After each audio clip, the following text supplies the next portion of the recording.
Bore da cyfeillion a croeso cynnes I webinar Plant yng Nghymru. Good morning everybody, and very warm welcome to you to this Children in Wales seminar, Cyflwr Hawliau Plant yng Nghymru, the State of Children's Rights in Wales. Gan am bod ni heb offer cyfieithu, bydd y cyfarfod yn bennaf yn Saesneg, ond mae croeso cynnes I chi roi sylwadau neu cwestiynau yn y Gymraeg yn y chat a na I cyfieithu rein. Just to say to begin with that the event will be held mainly through the medium of English, but if anybody wishes to contribute through Welsh to the discussion in the chat, please feel free to do so and I will translate.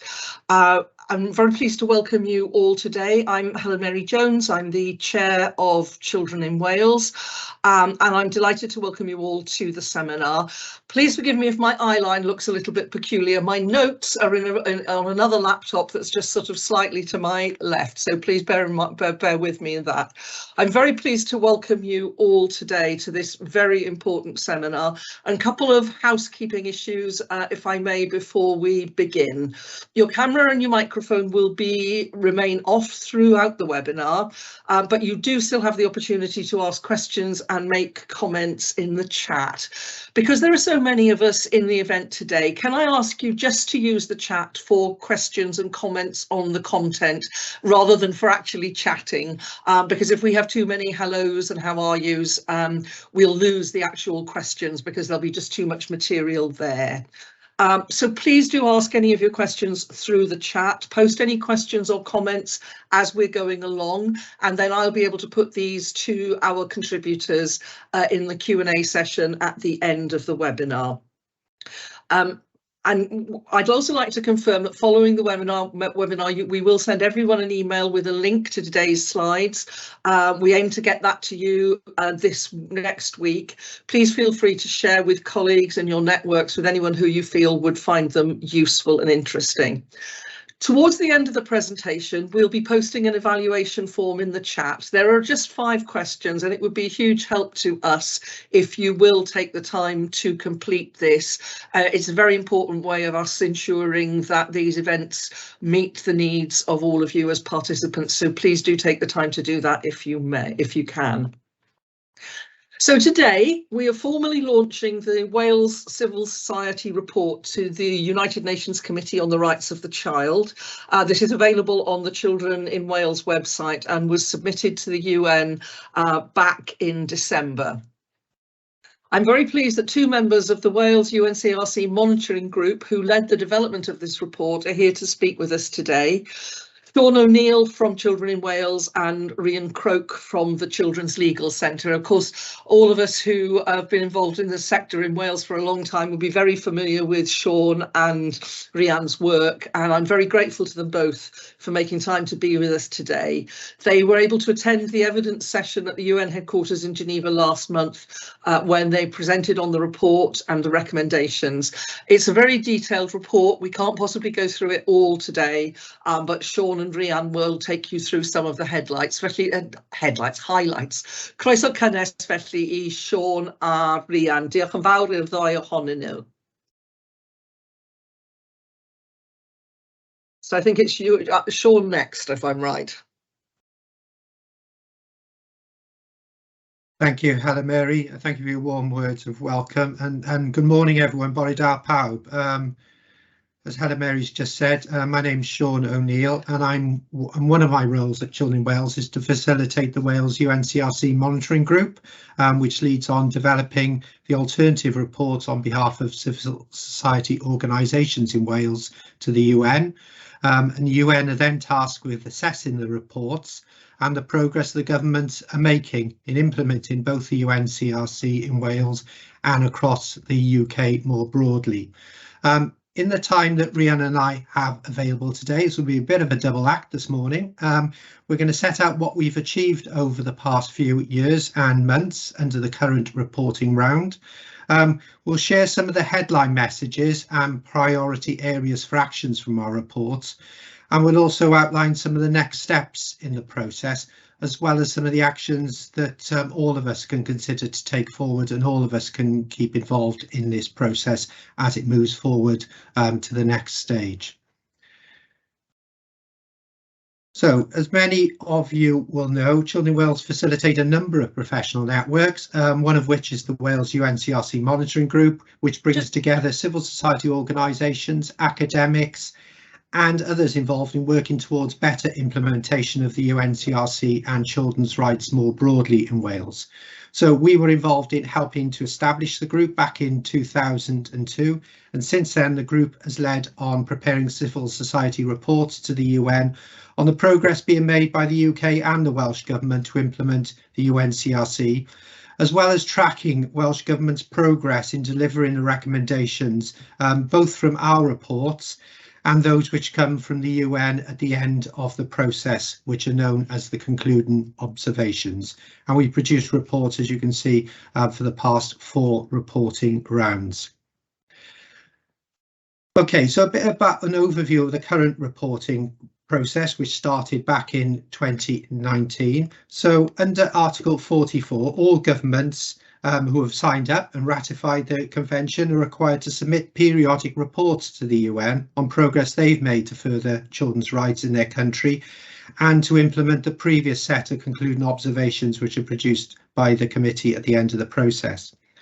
Also under Article 45, as part of the reporting cycle, CSOs, civil society organisations, children's commissioners, national human rights institutions, UNICEF and Children and Young People are also invited to submit alternative reports to supplement the information provided by the government. So this offers an opportunity for us to provide an alternative perspective from that's provided by the governments. So the current reporting round, as I say, started in 2019 and will end in June 23. So it's a 4-year process. It's fairly lengthy. There's been a new way of reporting this time around called the simplified reporting process, which has been designed to streamline and enhance the review process to make it more focused and effective and hopefully lead to stronger recommendations at the end of the process. And importantly for us, it's provided more opportunities for civil society to influence the process and the outcomes. So at the very beginning, there was an opportunity for us to identify the key issues and the priorities emerging for Wales, and we did that with a set of 70 questions for the Welsh and UK governments. Following that, the process is the UN then consider our reports and all the other reports that they also receive as part of the process. The UN will then develop their priority questions that they then ask the UK and the devolved governments to respond to through their reports.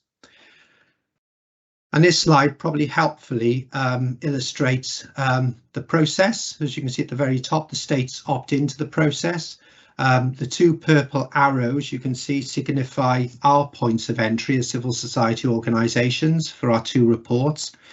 And the orange arrow signifies where we are at the current stage. So we've just completed the evidence session in Geneva, and the next stage will be the formal scrutiny session between the UN and the governments, which will be taking place in May this year. So what have we been delivering? So I've set this out under 3 phases. The first phase was to develop our thematic priority report. So we did this by holding a number of capacity building and consultation events back in August 2020, where we had 60 organisations and attendees attending those. We also issued a call for written evidence, and we're delighted to get 72 responses from individuals and organisations across the breadth of Wales. We then produced our priority list of issues report, which was submitted then in December 20. And this highlighted 30 priorities in Wales and included 90 contributions from individuals and organisations across Wales. So it was really encouraging to see the strength of interest in this area and the commitment to furthering children's rights in Wales. So following submission of the report, the first report to the UN, we then had an opportunity to promote the report and the recommendations through our various meetings with government ministers and officials, through Senedd events, utilising the recommendations through our consultation responses, in joint manifestos which we produced ahead of the last elections, and our engagement work with other UK child rights alliances, particularly around non-devolved matters. We also then last year had an opportunity to work with UK officials to comment on the draft UK government and state party report, which we were pleased to do with the other UK alliances. And we also called and pressed upon the Welsh Government to publish their own report, a separate report for Wales, which they then agreed to do. And we had an opportunity last summer then to comment on the draft before it was submitted in September. So just to very quickly illustrate the breadth of the report, it does highlight the scope and the breadth and the amount of issues that are covered in the report across all the thematic priority clusters of the UN. So phase 3 covers where we're the second report, where we're at today, and the report we're formally launching today. So we produced our follow-up report as a response to the government's report, which I said went in last year, and the priorities that the UN identified. Last September, we also then issued a second call for evidence, and this was an opportunity for us then to update our previous report and identify any new information. And it was more scope it was a lengthier document, so there was more scope to provide more detail and more references and other reports that had been produced since our previous report. And also highlight important new developments which have emerged since our last report went in. So we worked on this with others in the monitoring group and across other civil society organisations and submitted that report in December last year. As Helen Mary just said, this has then led to the evidence session, which Rhian and myself attended last month in Geneva to present the report and take questions from the UN committee across a range of the thematic areas, not just in our reports, but all the reports they receive. So that includes the reports from the Children's Commissions across the UK and the Channel Islands, from other civil society organisations, the Young People's Report, and from the EHRC as well. As we said, the session will conclude then in May 23 when Welsh Government and the UK Government will attend the session in Geneva. So it's been a lengthy process, but there's been lots of opportunities to influence and press for change. So in terms of the report today, it's got 134 recommendations across 38 policy areas. We uploaded it to our website a few weeks ago, so hopefully many of you have had an opportunity to have a look at the report. It covers all the thematic clusters of the convention, but also highlights the new concerns that have emerged over the last couple of years and certainly since the last reporting round, including the changes being proposed by the UK government to the human rights legislation, which I know Rhian will say a little bit more on in a moment. We've covered the growing cost of living emergency. We've started calling it emergency rather than crisis, given the severity of the impact it's having on children and families across Wales, and also areas where there's been further aggression on children's rights across Wales since our last report, particularly around child poverty. So it's impossible to do justice to the whole report today, but I'm going to pick up 3 of the points, and Rhian's now going to pick up the other 3 now. Thank you.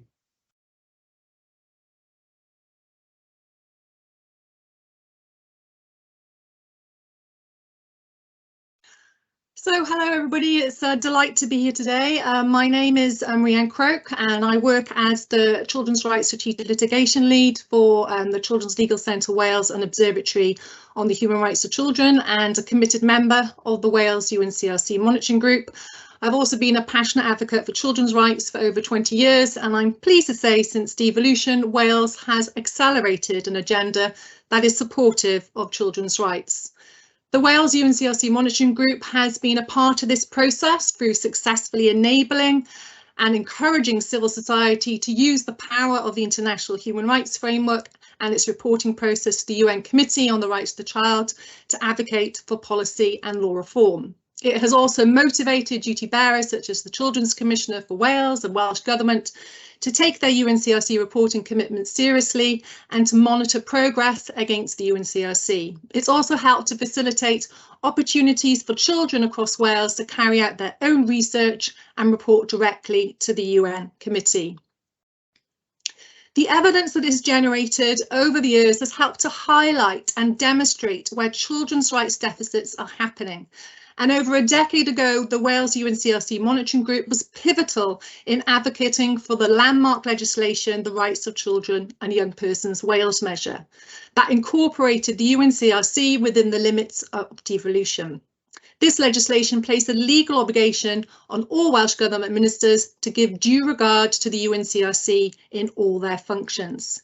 It also secured, as part of its children's scheme, a commitment to conduct children's rights impact assessments on all proposed policy and legislation.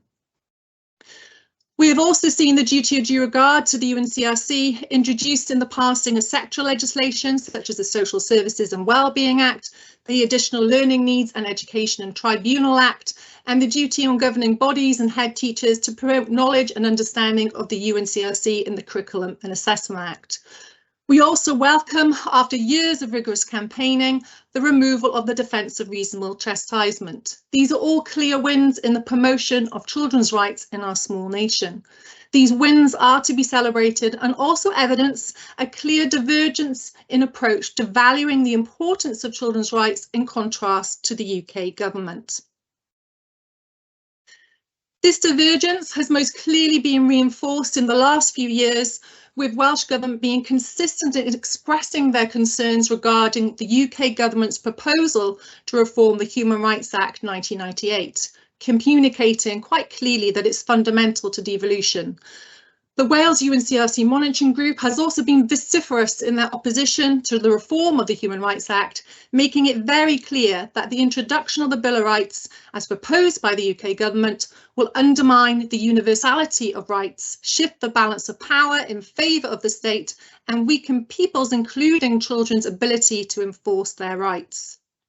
We have also seen clear concerns regarding regression on human rights in relation to the UK Nationality and Borders Act via the continuation of the hostile environment towards asylum seekers, and also the provisions in the UK Government's Police, Crime, Sentencing and Courts Act, which has created new criminal offences and strengthened the police's powers of arrest and to seize homes on unauthorised encampments, being discriminatory to gypsy travellers' way of life. Furthermore, in relation to youth justice, there is a continued resistance to raising the minimum age of criminal responsibility at age 10, one of the lowest in Western Europe, with clear calls in our report to devolve youth justice. Our report presents evidence where UK government policy consistently goes against the grain of the UNCRC. Research into strengthening and advancing human rights and equalities carried out by Swansea and Bangor universities for the Welsh Government in 2021 made over 40 recommendations to enhance and strengthen human rights and equalities in the Welsh context. One of the recommendations was to introduce a Human Rights Bill for Wales to directly incorporate all human rights treaties into Welsh law. The Welsh Government, perhaps catalysed by announcements by the UK Government's position on reforming the UK Human Rights Act, announced their own commitment last year to considering legislative options for a Human Rights Bill for Wales that seeks to directly incorporate human rights treaties. We welcome this divergence and the strong language of support for protecting and supporting human rights and being opposed to those who want to seek their aggression. The due regard duty under the rights measure has certainly demonstrated the potential to supporting the embedding of children's rights in policy development. And with the children's rights approach for public bodies developed by myself and my colleague Professor Hoffman and adopted and promoted by the Children's Commission and Welsh Government, this has certainly acted as a strong guide for public bodies on how to translate children's rights into practice. This is something that the UN Committee on the Rights of the Child was very interested in learning more about in Geneva, how Wales is innovating with their approach to embed children's rights. Excuse me. As an example of innovation, the UN Committee were also very interested in our use of children's rights impact assessments. In Wales, there is the commitment to undertake CREA as a part of the Welsh Government Children's Scheme and is applied as a part of embedding a children's rights approach. There are, however, weaknesses, including the application of CREA being too late in the policy process to make any difference, lack of relevant expertise during CREA completion, and a failure to fully apply CREA to some critical policies affecting children. This has also included ongoing failure to undertake a CRIA on the Welsh Government draft budget, a concern also consistently echoed by the Senedd Children Committee. We would like to see a detailed children's rights impact assessment undertaken on the Welsh Government annual budget, published and made available, and to include an assessment of the resources available to implement proposals in line with the UNCRC. We also recommend that CRIA is a mandatory requirement and that there is sufficient resources and expertise to be able to do it effectively. We are also concerned that the Welsh Government appointed minister with oversight for children's rights is not a named minister for children, with our calls for an appointment to be made rejected. And there is also only a small Welsh Government team responsible for UNCRC implementation. Furthermore, with respect to coordination, although we may have a Welsh Government National Action Plan for children, there is a lack of children's rights indicators, a clear commitment to the delivery of legal rights as set out in the Convention, data, costed budgets, and clear evidence of involvement of children in the delivery of delivery of the plan. We have also communicated a request for a national action plan that addresses the recommendations made in the forthcoming concluding observations from the UN Committee on the Rights of the Child. What we want to see is transparent monitoring and accountability. For example, we very much welcome that under the Curriculum and Assessment Act, there is a duty on governing bodies and head teachers to promote knowledge and understanding of the UNCRC. And also Welsh Government has published a UNCRC awareness raising strategy. However, we would like Welsh Government to report on progress on all of these strategies and legal commitments with regularity so we can monitor impact and push for progress for children. We have been clear in our demands for effective governance for children, and we acknowledge that due regard to the UNCRC has progressed a commitment to the embedding of children's rights. But as an example of indirect incorporation, it has done little to enhance judicial accountability, as the UNC is not directly enforceable in courts of law and does not confer a legal remedy on a child who is a victim. Consequently, as a group, we have asked Welsh Government to prioritise and expedite steps to give further effect to the UNCRC into Welsh law. This is where I pause to make further reflections. Although Wales is certainly a crucible of innovation and commitment to children's rights, and yes, I agree sometimes policy and legislation does take time to embed and implement. But when examining the harsh reality of many children's lives, there is still some distance to be travelled. Our report clearly communicates that, for example, children's health inequalities, such as child mortality rates, are 70% higher amongst most deprived groups, and the gap in life expectancy between least and most deprived populations is widening. 34% of children live in poverty, and with regards to education inequalities, pupils from poorer backgrounds are around 2 years behind their peers and more likely to be excluded. These are alarming statistics that demonstrate stubborn and persistent challenges in fulfilling children's rights. And these challenges have been laid bare by the impact of the COVID-19 pandemic and the disproportionately negative impact on children as a social group. The pandemic and the cost of living crisis has had a devastating impact and far-reaching consequences for the mental health and well-being of many babies and children, exacerbating existing inequalities, disproportionately affecting those most vulnerable and those previously struggling with pre-existing issues such as anxiety, stress and self-harming behaviour. More than 2/3 of children reported their mental health getting worse since the first national lockdown. 3 children in every classroom has a diagnosable mental health condition, and half of all mental health problems are established by the age of 14, with levels of stress, anxiety and self-harm rising. Suicide as a leading cause of death amongst children 15 years and over is also increasing, and some disadvantaged groups of children face particular challenges, with children who are abused or neglected being 4 times more likely to develop a serious mental health need. We are certainly willing to acknowledge that there has been notable progress in policy recommendations for children inspired by strong campaigning from ourselves and our mental health charity partners and proactive Senedd committee inquiries. Here, for example, the Senedd Children Mind Over Matter reports and the resulting Cool School approach to mental health, as well as the more recent Senedd Health Connecting the Dots report. And furthermore, the innovative work that has driven the development of the Children's Commissioner's No Wrong Door approach, the NSNIF programme, and also communicating a strong focus on early intervention and prevention, and that these strategies are essential to addressing the social determinants of mental health. That the pace of implementation of these strategies is too slow and needs to be accelerated with urgency. Excuse me. Too many children experience fragmented pathways, inadequate responses and delays, and often have to reach crisis point before they can access support. For children with more acute needs, priority should be given to building CAMHS capacity, improving access, waiting times, referral criteria, and peerage routine assessment and treatment, as well as resolving significant concerns regarding transition to adult services, including a lack of information and access to advocacy. We are also very concerned at the excessive waiting time for children waiting for a neurodiversity diagnosis and the secondary negative impact that has on their mental health. This is clear evidence of Welsh Government, local authorities and health boards failing our most vulnerable children. I'm now going to pass on to Sean to focus on a few different policy areas. Thank you, Sean.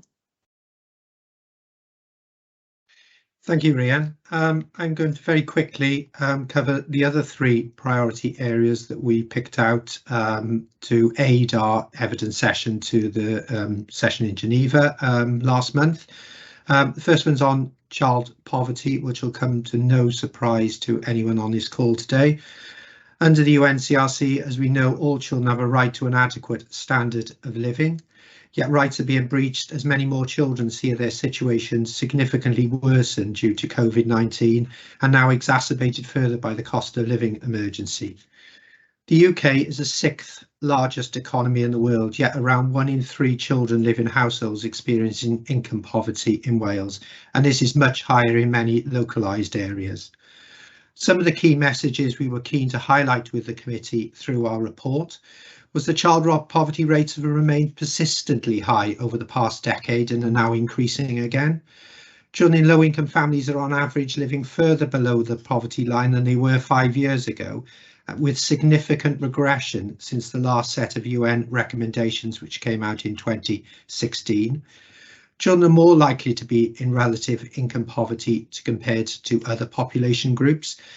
And of course, some children are disproportionately affected, particularly those living in single parent families, children in larger families, some ethnic minority families, and in households where there's a disabled child or an adult.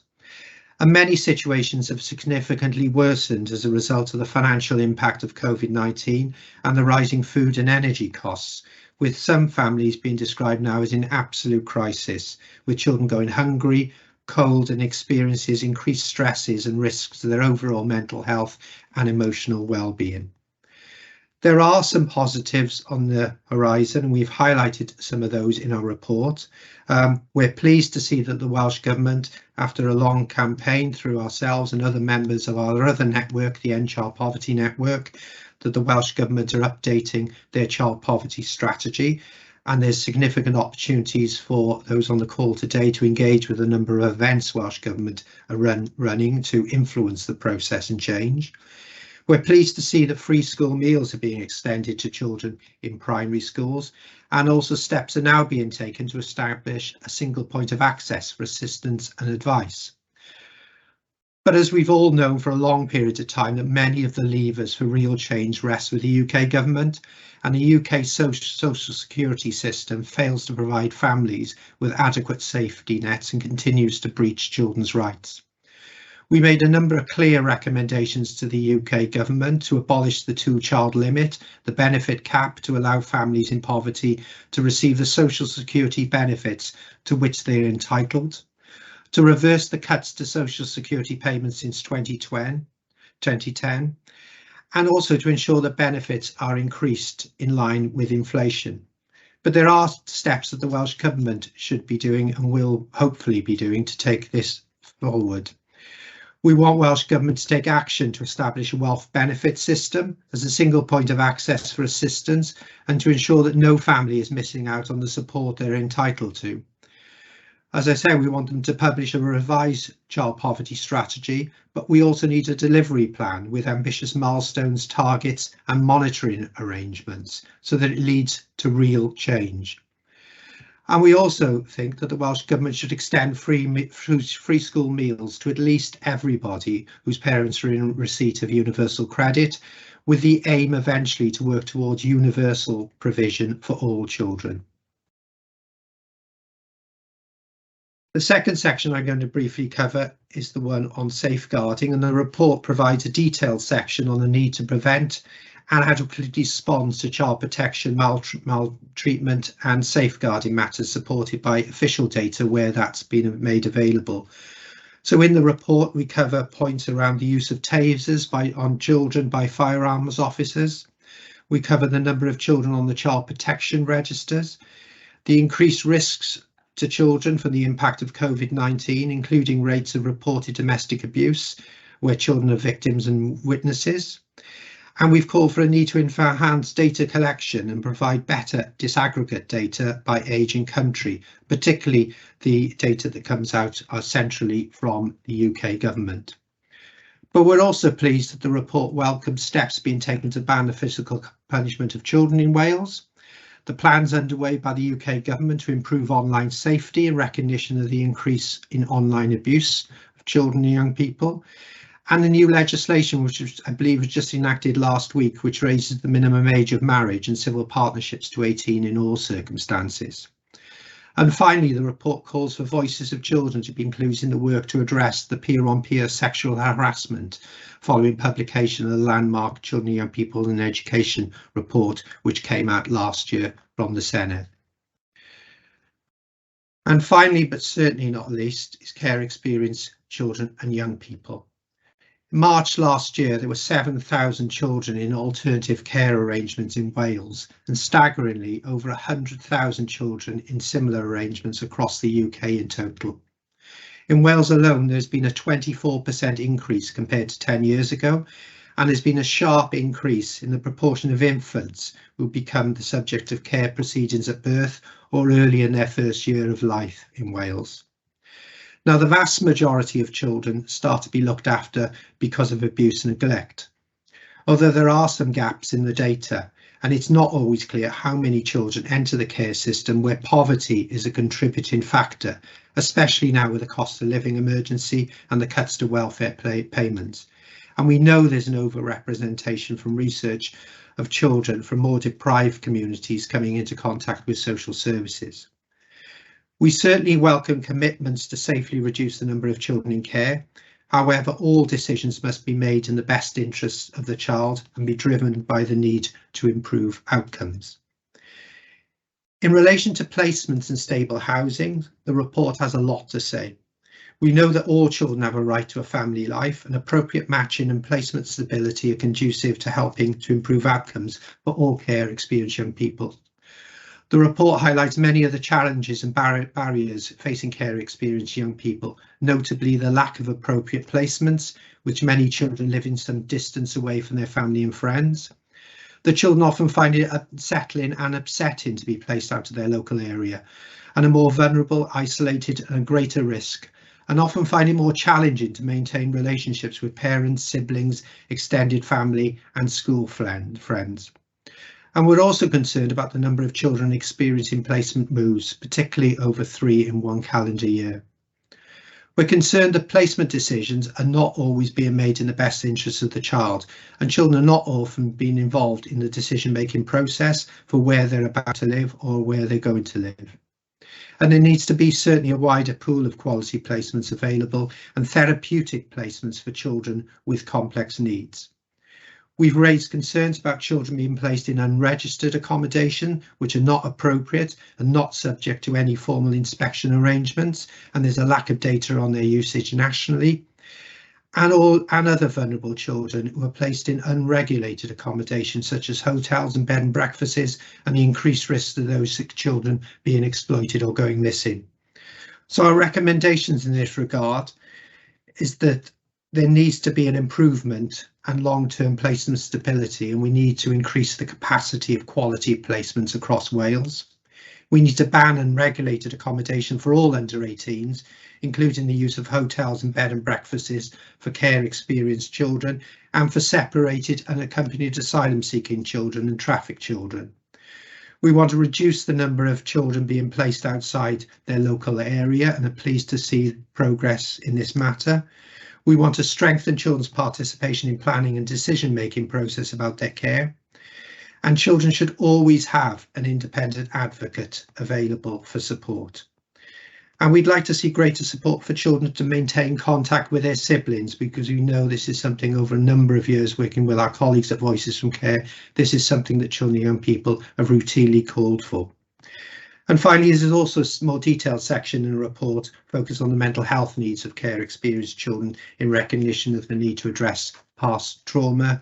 And there's also a section on children leaving the care system and the needs to continue in care and support arrangements post 18. Diolch yn fawr. I'll hand back over now to Helen Mary.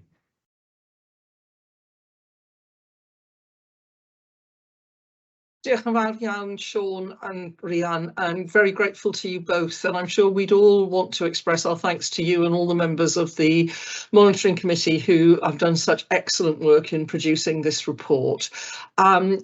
If I'm right now, it's time for us to welcome Arthur. Are we moving? So very warm, or are we doing? Sorry, I've become a little. Are we doing next steps first, Sean, or are we doing? Arthur speaking first. Yes, back over to Rhian now for the next steps. Lovely, thank you. Thank you. I was slightly confused agenda in front of me. My fault, nobody else's. So Rhian, if you can take us through the next steps, please, and then we'll introduce our young person, Arthur.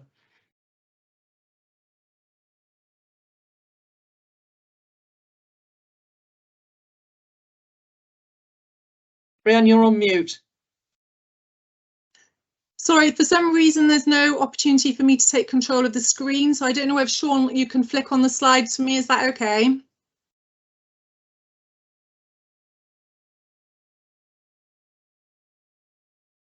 I can't see the slides for some reason. Sean, are you able to flick the slides on for Rhian, because she can't? Yes, she says, I'm looking to do that now. Okay, that's lovely. Bear with us, please. The joys of remote working, hey? We're all used to it now.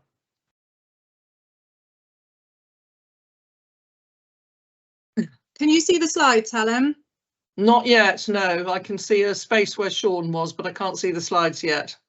Yeah, they seem to have just disappeared. We've got something coming back up on the screen. Yeah, apologies, everybody. Do bear with us, please. No, I haven't got them, sorry. Shall I just talk? Is that okay? Yes, please do. Yeah, that's no problem at all. It's absolutely fine. Okay, so as Sean outlined earlier, we recently attended the pre-sessional hearing of NGOs, Children's Commissioners and National Independent Human Rights Institutions and children at the UN in Geneva. The UN committee reported that they were really impressed with the robust evidence-based report submitted to them from across the UK. At the pre-sessional, they invited us to answer additional questions to help to clarify or to communicate ideas for pushing forward change on different children's rights issues of concern. In particular, those issues that the UN committee has recommended change on in previous concluding observations, but where children's rights violations are still occurring. As part of this process, we were also asked to share a written statement updating the committee on any new developments in our jurisdictions a day in advance of the pre-session, as well as after the pre-session meeting to follow up with any additional evidence that there was no time to address within the pre-session itself. So I just want to assure you that the committee has been presented with very detailed evidence relating to the occurrence of children's rights violations across Wales. We next have the examination of the UK State Party and devolved administrations by the UN Committee on the Rights of the Child in Geneva in May. And leading up to this examination, we will continue to place pressure on Welsh Government and UK Government with regards to the 100+ recommendations we have made in our report. So we'll be meeting with civil servants and ministers to communicate our concerns and recommendations. We will share our evidence with Senedd scrutiny committees, and we will also seek to attend and observe the actual examination in Geneva in May to send a clear message to the Welsh Government and the UK Government that we are holding them to account to report accurately on children's rights violations in relation to Welsh children, and to communicate to the UN Committee what future action they will be taking to address them. We then hope to get the strongest possible set of concluding observations from the UN Committee in June this year. We'll ensure that we communicate, share and disseminate the concluding observations with you all. We will also aim to secure a clear commitment from the Welsh Government to develop and publish a comprehensive plan regarding how they will deliver on them. If civil society, if we all are going to discharge the role of critical friend to inspire radical change for children, we need a comprehensive and detailed plan which clearly and transparently sets rights-based targets for achievement across all the UK concluding observations. And when we receive this plan, this is where you as civil society can continue to work in partnership with us. You have been absolutely pivotal in sharing evidence on children's rights violations, and we thank you so much for this crucial evidence that has helped us report on the reality of children's lives across Wales. We welcome your invaluable and continued evidence and information exchange with regards to monitoring the implementation of the UK concluding observations going forward. We intend to organise another event where we will discuss together collectively as civil society how we can best promote the implementation of the UK concluding observations, as well as hold Welsh Government to account to deliver on their plan of action. We're also going to share all of this evidence with the All Wales Child Rights Strategic Litigation Group, who will consider opportunities for strategic litigation and legal challenge where stubborn children's rights violations continually fail to be addressed. So with some final reflections, what has been most important in this children's rights journey this far is having strong advocates for children, both inside and outside of government, and indeed on the parliamentary side of governance, supported by strong children's rights legislative and policy frameworks, using the UNCRC reporting process as a requirement to gather evidence on children's rights violations. Children as experts on their own lives, reporting their own experience. And I have to say, this had the most powerful impact at the pre-sessional meeting in Geneva, when Arthur, who's going to talk shortly, and his colleagues Brandon and Charlie communicated their concerns directly to the UN Committee. And we must always ensure that children who are not always able to sit around the decision-making table are not forgotten, and their human rights are always considered and taken into account and acted upon. But we've got to do more, and we must expand our ranks so that everyone working for children becomes advocates for children's rights, and we still must do so much more to fully embed children's rights into the practice of public bodies. The stronger the constituency of support, the larger the team of committed children's rights advocates, the greater impact we will have with regards to rapid evidence gathering, as well as seizing opportunities to promote change for our children. Thank you. Thank you very much, Rhian. Diolch yn fawr iawn. Very clear setting out of the next steps. So as Rhian has just mentioned, mae'n amser nawr I fi roi croeso cynnes I Arthur Isaac. As Rhian has mentioned, it's now my privilege to give a very warm welcome to Arthur Isaac.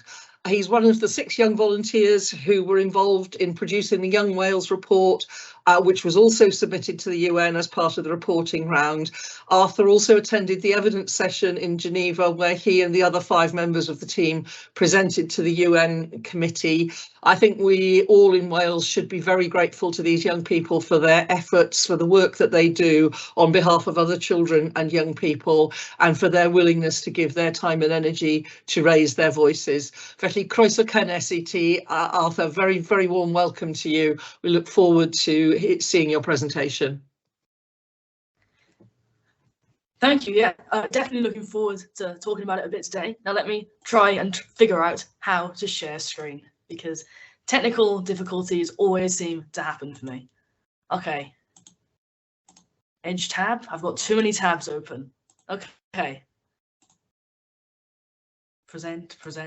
Okay, brilliant. Yeah, so hi everyone. Thank you so much for having me speak here today.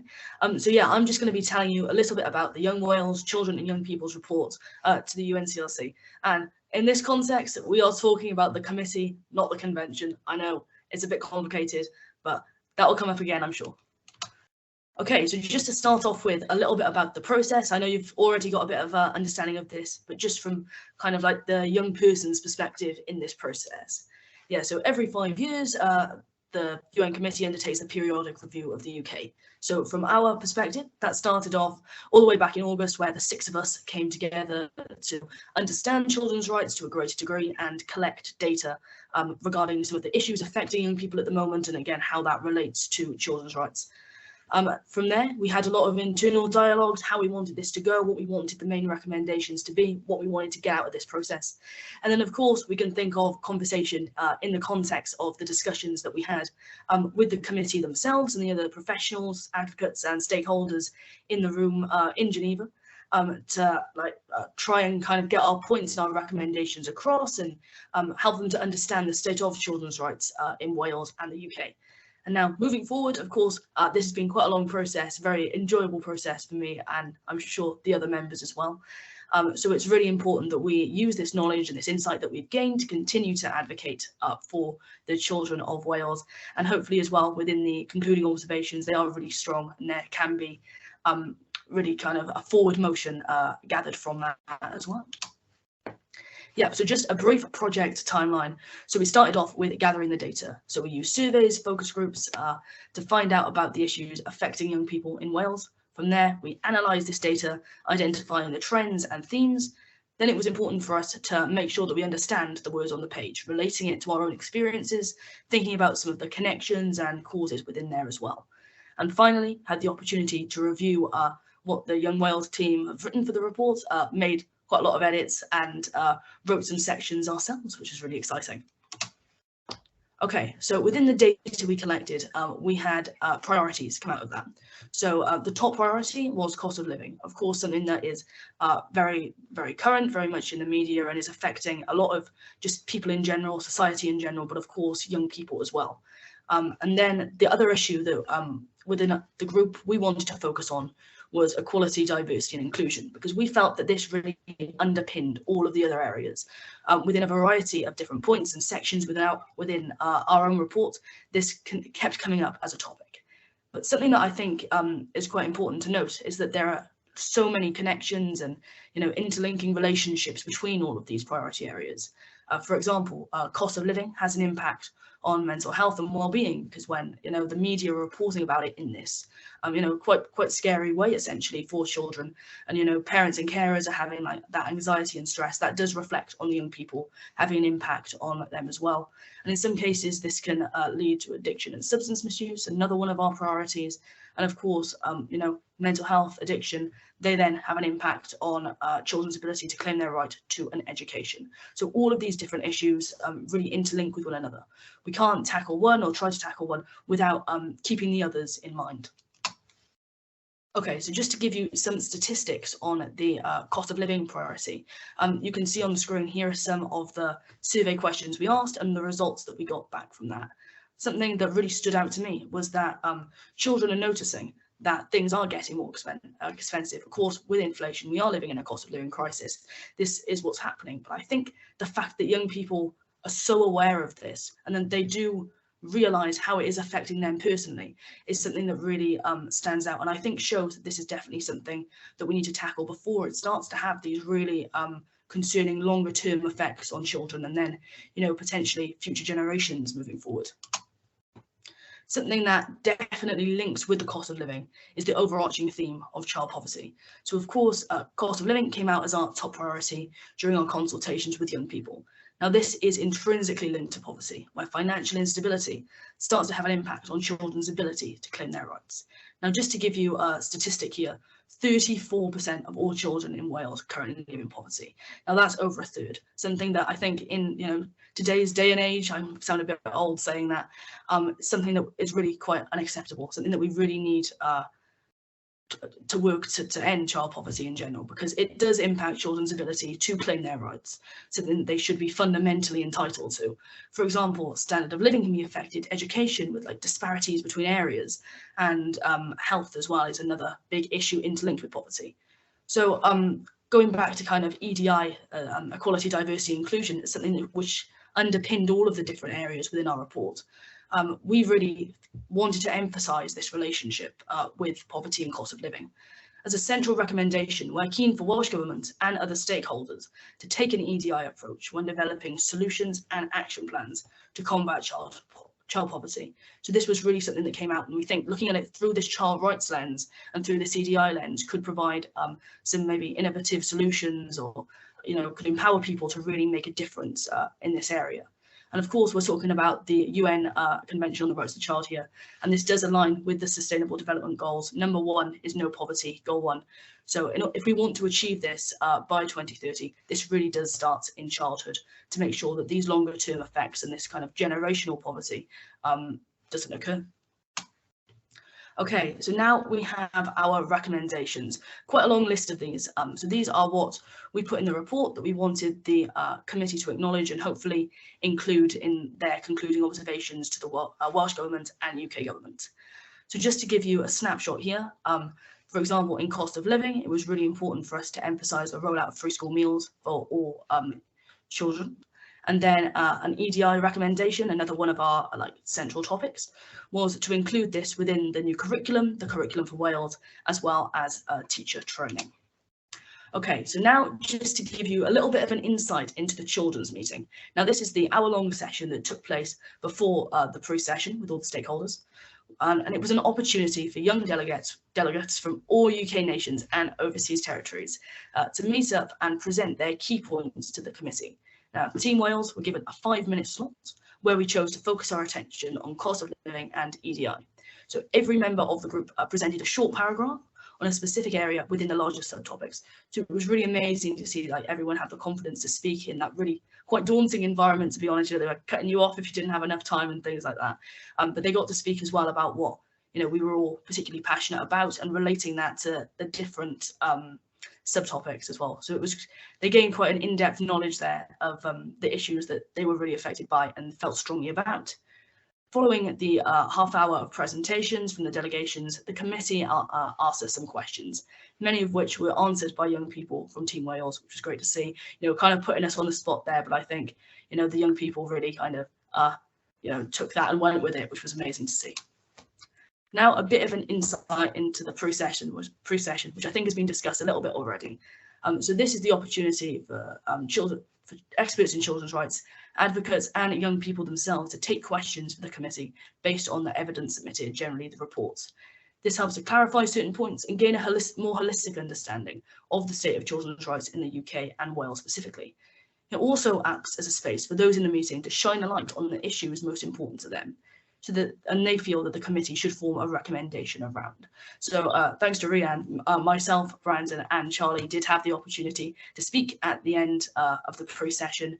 We chose to focus on cost of living, crime, especially the relationship between those two priority areas, as well as the importance of a child-centered approach, especially within education, where Article 3, best interests of the child are really taken into account. And yeah, I must say, that was a very fast-paced meeting, but it was very interesting to hear all the different perspectives from all the different UK nations. And oh yeah, definitely learned a lot there, and maybe thought of some potential recommendations we can use moving forward. Okay, so now we have the call to fully adopt the UNCRC in Wales. Now, this time, we are on about the convention. We don't want to adopt the committee. That would be a little bit weird.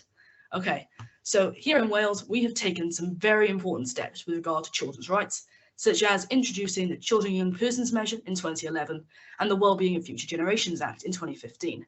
However, we do feel as though the next step is to incorporate the UNCRC, enshrining the convention within law and policy making.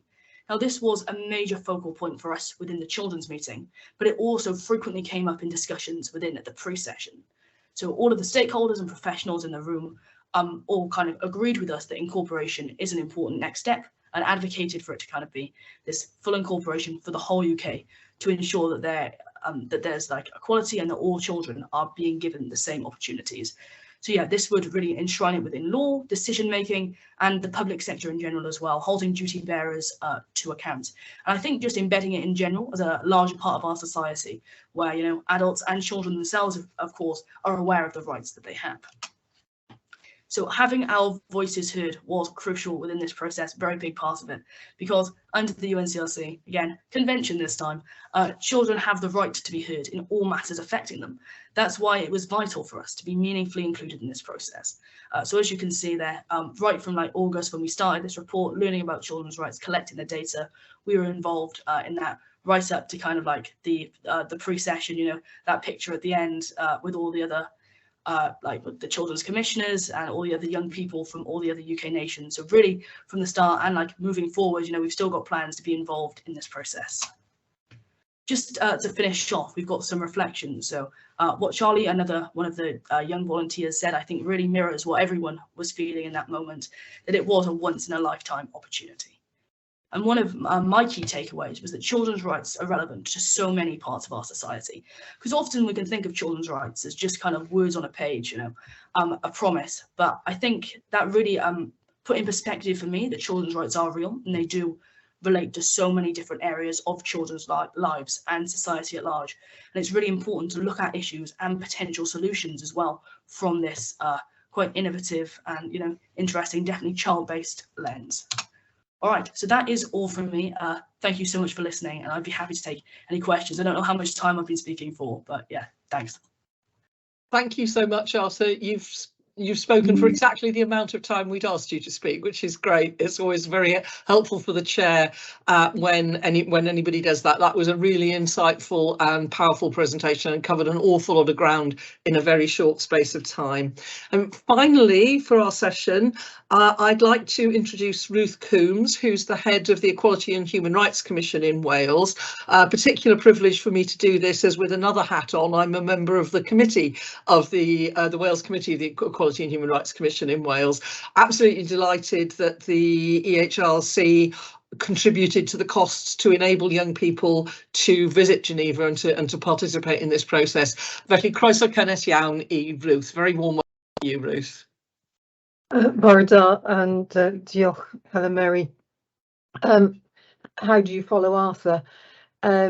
This is why it's so important that we, as a national human rights institution, could actually fund or participate in the funding for young people from Wales, from England and from Scotland to go to the UN in Geneva, so that the committee could actually hear directly from the young people who are impacted by the UNCRC.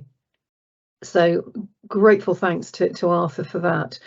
It's really important because human rights are fundamental to the everyday lives of all of us throughout our lives, and those protections of those rights must start at the very beginning.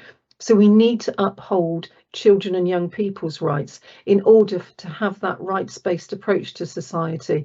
It's also important that children and young people, through their right to education, are educated and taught about their rights and how to realise their rights, so that we have more young people who are articulate, like Arthur and his colleagues that went to the UN to talk about why children's rights are important from a young person's perspective. This is why we want to see human rights education really embedded in the new curriculum, and we've been doing quite a lot of work around that. We've also produced our own report in January on the UNCRC, which set out the progress that's been made in Britain to implement the convention since the last review by the UN in 2016, but crucially where further work is needed. And similarly, our topics are wide-ranging, but also had a focus on children living in poverty in Wales. 34%, absolutely, Arthur, far too high for this day and age, and that is an increase. The deterioration of mental health among children around the pandemic, but also those longer implications, and also how more needs to be done to address the long-standing gaps in children's educational attainment.